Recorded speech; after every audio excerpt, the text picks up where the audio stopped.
Alright guys, so I don't even know why I need to do a should you guys summon for the O. The O is absolutely a must summon in my humble opinion. If you guys are not summoning for the O, I would say for like the next few months your account is going to be suffering in multitude of content, not only in arena but general content. This unit is going to be pretty dominant, but I would say this unit is not like a armor unit that is going to be able to tank literally anything. It's definitely not made that way, but this unit certainly has a lot of perks up its own sleeves. And yeah, that's why I was like, if you guys are not summoning for it, you guys are gonna have a pretty hard time. So the O on initial release, looking back from how it was in JP, right at the bat it was pretty dominant because we have the lethal EX skill. So this is actually just the battleship barrage in a way.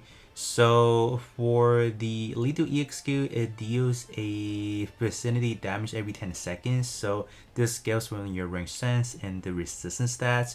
So the higher your range stats and resistance from your pilot, which is Paptimus Scirocco. So meaning if you have the pilot at P5, you should be able to deal a pretty hefty amount from the lethal EX skill. So why the heck was this pretty powerful? In arena, when you're dealing with like 6 enemies, the faster you're able to cast your EX skill, which you can pop this literally, the more damage you're able to do within 10, 20, 30 seconds, right?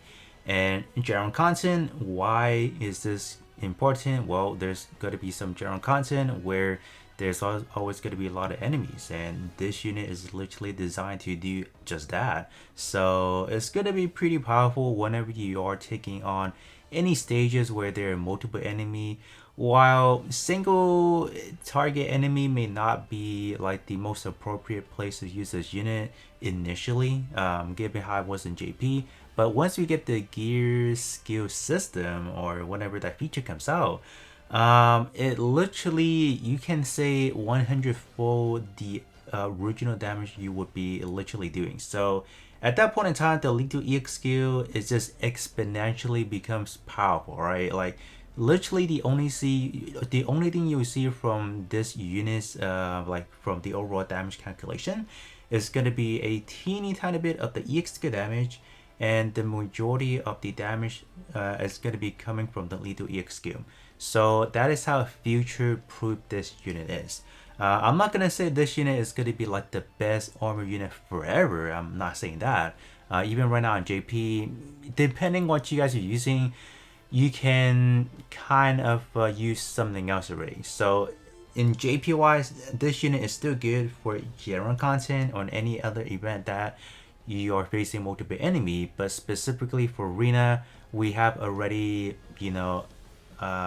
deviate ourselves from using the O anymore. So that is how it is. But as far as the future proof of this unit, it is 1000% right there. So if you guys are not summoning for it, I mean, you guys are gonna be in a world of hurt for sure.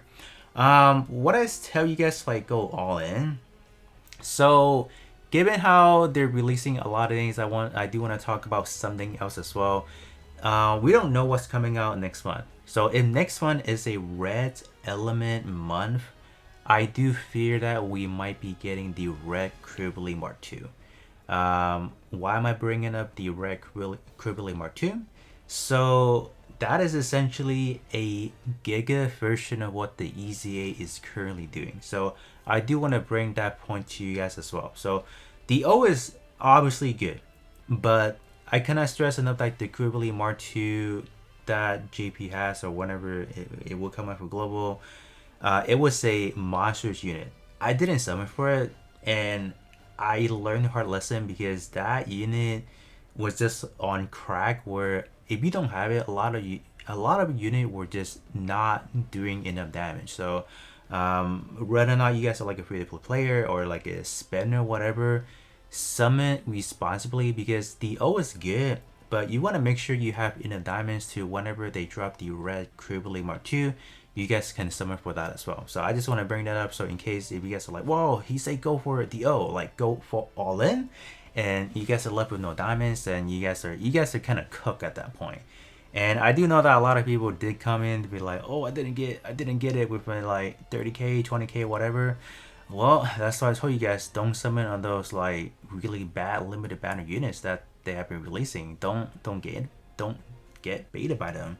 And you guys did. So I don't know what to tell you guys, man. So now you guys are officially cooked if you guys didn't get him. So other than that, there's actually not a lot to talk about. I mean, the EX skill is kind of crack, right? Increase HP, guard rate, EX gauge recovery. On guarding, you actually recover a tiny bit of HP, which is actually kind of good, I guess, in a way. And when the battle begins for the first 15 seconds, you do get increased resistance by 999%. So this does actually scale nicely into the lethal EX skill, so quite good actually. Skill 1, you do have an extra guard rate by 55%, so in total you do have up to 80% by the unit itself. And when guarding for 10 seconds, beam damage increased by 17% by times that by 5 times, so that is again up to 80% as well. Yeah, 80, yeah. No, 85 actually, my bad. Map hasn't been mapping so far. No, it should be 70. No, it is 85. What the heck, man? Map ain't mapping for me. Then on guard, you do gain EX gauge recovery as well, so you can always get these two pretty good, obviously. Damage cut up by 200k, so that's good. And then on taking damage for 4.6 seconds, you do have a perfect guard status, so that's good.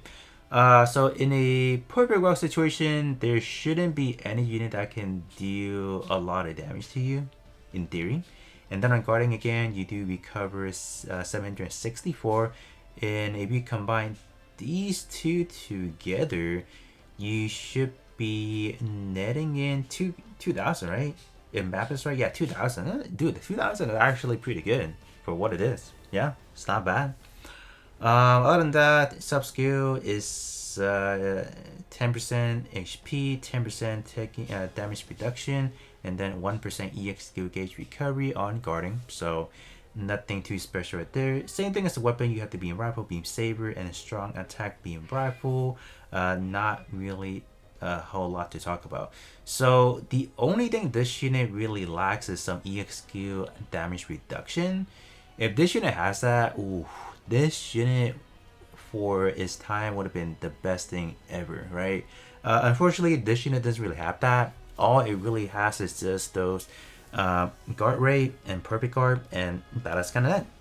They thought it was good enough, but I feel like if you have at least some EX skill damage mitigation, that would have pushed this unit way further down into the future-proof timeline. That's what I feel like. But overall, still pretty good. Paptimus Scirocco is going to be a must summon as well, because I don't think... I mean, there are other options as far as you want to go for like a budgeted play. But I think the ultimate goal is to deal as much damage as you can with the lethal EX skill. That is like literally the only thing this unit kind of does, honestly.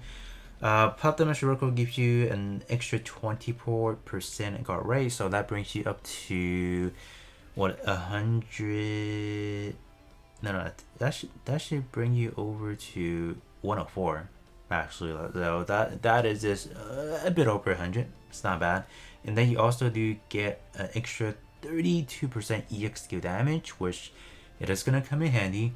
And a lot of these are going to be feeding into the ring sense. So you have one instance of it, and then you have another instance of it right here as well. So that is going to net you up to, what is it, 369. So pretty good if you have to ask me. So yeah, I mean, this version of the Paptimus Scirocco seems to be like a must-have for sure. But if you guys don't have it, you guys are looking for some alternative, well, the first place you guys may go to, it is going to be the Total War Shop, where you can buy Kelly right here. So Kelly is not going to be your best option. The stat wise is actually quite impressive as far as resistance. Range sense I think is pretty competitive as well. But the only thing Kelly will lack is the guard rate, so you have 17%. The range sense, you don't even get any. You don't fit into any at all. and then the only thing you're getting is actually just the resistance. So that is kind of it. Very unfortunate, I will have to say. The other option that I do want to talk about, it is going to be the green version for the other O. Let me just, oh, there it is. So this one works around the same, but I want to see what's the stat. 115. So it's not that great, actually. Yeah, it is not that good. So this version, if I can find it now, dude, where's it at? I kind of, oh, there it is. So this one, all of these doesn't work, so none of them work, but at least this one works. So I mean, this one wouldn't really be that good, honestly. Like, like all of them were green. If they didn't put it for green, it would be armor units. Whew, this version would have been the best one possible because it's literally the same thing. Look at that. So 69% and then 60 times 5. So had they not made it green, this would have been good. But other than that, I feel like if you guys are going for like a budget version, Kelly would have been the best one to go for because the stat is actually pretty competitive. Because as far as like the max stat for Paptimus is not even that good. Like, what's the max stat?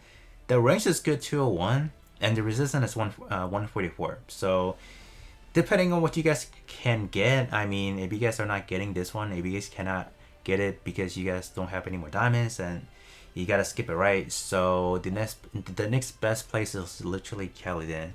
But other than that, that is going to be pretty much it in terms of should you guys summon for the O. The answer is 1000% yes. I do hope that you guys are able to get a copy of it, at least both the unit and the pilot, and I'll be catching you guys on the next one.